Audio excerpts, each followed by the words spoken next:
Pam Bondi had used the word transparent 7 times in 12 minutes. 7 times. Her attorneys were nodding on cue. Her prepared paragraphs landed exactly as rehearsed. She had done dozens of these hearings. She knew how to run out the clock, how to sound cooperative without giving anything, how to project the confidence of someone who has already won. She was doing all of it this morning, and none of it mattered, because Ted Lieu had arrived 43 minutes early. He had reviewed his materials alone, he had reorganized 3 folders, and he had placed one document inside a plain manila envelope that sat face down on his left side, waiting. Not a binder, not a stack of classified folders. 1 page, $847,000, 1 wire transfer, and at the bottom of that page, a signature. Watch this video until the end, because what happened in the 92 seconds after Lieu placed that page on the witness table is now permanently entered into the congressional record, and it answers a question that every person watching this hearing was already asking. Why would an Attorney General of the United States invoke the Fifth Amendment rather than confirm whether a signature is hers? To understand why that moment was inevitable, you have to understand what happened in the 14 months before it, because the document Lieu placed on that table did not arrive easily. It was fought for, line by line, filing by filing, through a legal battle that no camera ever covered and no anchor ever mentioned. 14 months earlier, a Congressional Research Unit filed a Freedom of Information Act request. They were looking for settlement transfer records processed through the Department of Justice during Bondi's tenure. Specific records, transfers above a certain threshold, transfers that had been flagged by Treasury analysts, transfers connected to classification designations. The request was denied. Executive privilege, standard response, expected. The denial was appealed.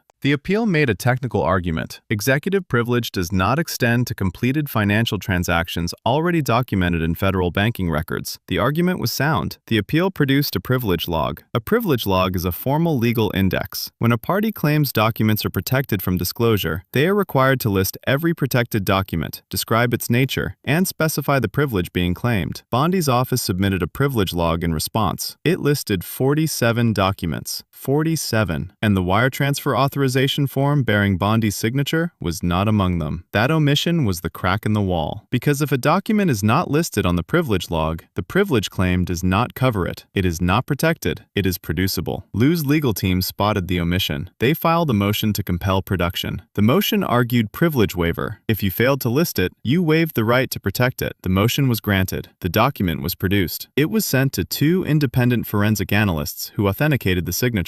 It was submitted under seal to the House Judiciary Committee 3 weeks before this hearing, and this morning, it sat face down in a manila envelope on Lieu's left side, while Pam Bondi used the word transparent for the 7th time. Room 2141 of the Rayburn House office building holds 312 people at capacity. On the morning this hearing convened, 289 were present. No seats in the press gallery were empty. The C-SPAN feed was live. 2 reporters had left after the opening statements. They had decided this was a routine oversight session, and nothing of consequence was going to happen. They were watching on their phones from the hallway when it did. What the cameras also did not capture was the moment at 9:47 in the morning, 11 minutes into Bondi's opening statement, when Lieu's senior aide passed him a second envelope under the table. Nobody in the press gallery saw that handoff, but Bondi's lead attorney saw it, and 40 seconds later, she stopped picking up her pen. That was the first sign that something had changed in that room. The second sign came when Bondi's eyes dropped to the table mid-sentence. She recovered immediately. Her voice didn't waver, but her eyes had gone somewhere else for just a fraction of a second, and in that fraction of a second, you could see the calculation beginning. Lieu waited until Bondi finished her opening statement. He did not interrupt. He did not signal impatience. He sat with his folders closed and his hands flat on the table, giving every appearance of a congressman prepared to ask routine questions. When his name was called, he opened with something that sounded completely harmless. Attorney General Bondi, in your role overseeing financial settlements processed through your office, did you personally review authorization forms for wire transfers exceeding $100,000? Simple question. Administrative procedure. The kind of thing you confirm without thinking. Bondi said yes. Standard protocol. All major transfers. She said it clearly, without hesitation, under oath, in front of 289 witnesses and a live broadcast. That answer was the trap, the entire trap, in one sentence. And she had just stepped into it without realizing it, because that answer established, on the record, under oath, in her own words,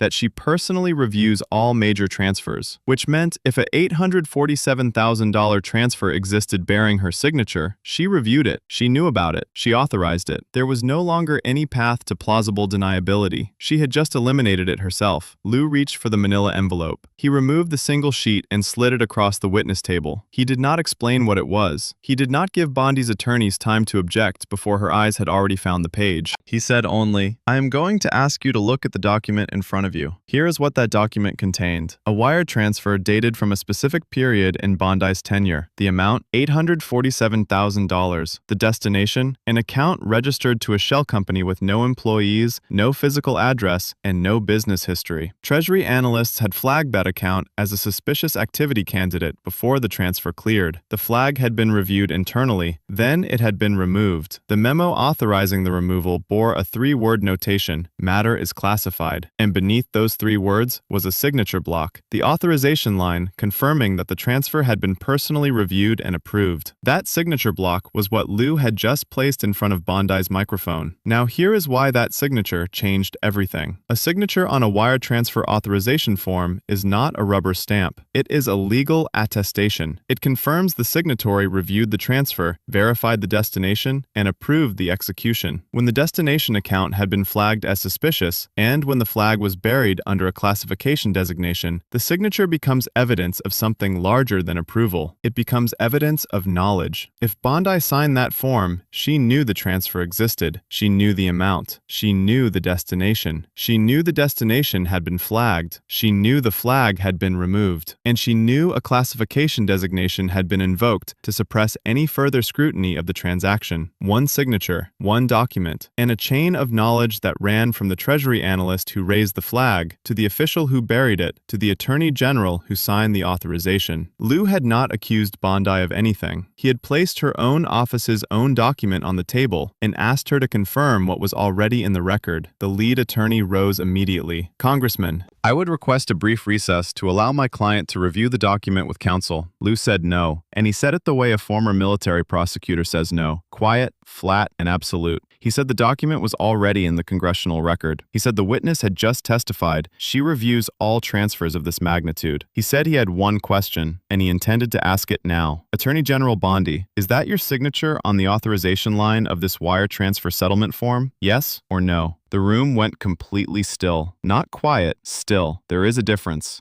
Quiet is what happens between sentences. Still is what happens when 289 people simultaneously understand that something irreversible is about to occur. Bondi looked at the page. She looked at her attorneys. The lead attorney had sat back down. The second attorney had placed her pen flat on the table. What those 2 attorneys communicated with their posture was something every person in that room could read without a single word being spoken. There was no available answer. And here is exactly why. A yes confirmed the transfer authorization. It confirmed she had reviewed the $847,000 transfer. It confirmed she had knowledge of the destination account. It confirmed she had knowledge of the Treasury flag. It confirmed she had knowledge of the flag's removal. It confirmed she had knowledge of the matter is classified designation that buried the suspicious activity report. And it directly contradicted her sworn testimony from September, where she stated before the Senate Intelligence Committee that she had no specific knowledge of settlement transfers in that amount connected to classified matter designations. If she reviewed it this morning, her September statement was false, under oath, in a federal proceeding. That is the definition of perjury. A no was worse. A no claimed the signature was fabricated. It accused a federally regulated financial institution of submitting a fraudulent document under penalty of perjury to a congressional committee. It opened Bondi to immediate forensic contradiction because 2 independent analysts had already authenticated that signature before this hearing began. A no would have been disproven within hours. Yes, incriminated her. No, destroyed her credibility on the spot. There was no third option. The attorneys knew it, Bondi knew it, everyone in that chamber knew it, and Lieu had known it for 14 months. I need to stop here. If you have watched this far, hit the like button, because what you are about to see is an Attorney General of the United States, the chief law enforcement officer of the country, sitting in 92 seconds of silence rather than confirm whether a signature is hers. In a congressional hearing, under oath, on live television. 92 seconds is not confusion. It is not memory. It is the silence of a person calculating which answer destroys her less and discovering there is no answer that doesn't. Drop your thoughts in the comments right now. Why do you think she couldn't say yes or no? What does 92 seconds of silence from the Attorney General tell you? During those 92 seconds, Bondi's breathing was visible to the members seated closest to her. Not panic, not hyperventilation, the controlled, slightly elevated breathing of someone whose body is processing a threat while their mind runs calculations. Her hands remained flat on the table, fingers spread, as though anchoring herself to the surface beneath them. At second 31, the camera cut to a wide shot of the chamber. It returned to Bondi at second 74. The 18 seconds in the middle, the moment when her lead attorney leaned in a second time and whispered for 3 seconds, those 18 seconds are absent from the archived C-SPAN footage, but the transcript has them. The committee stenographer documented every second.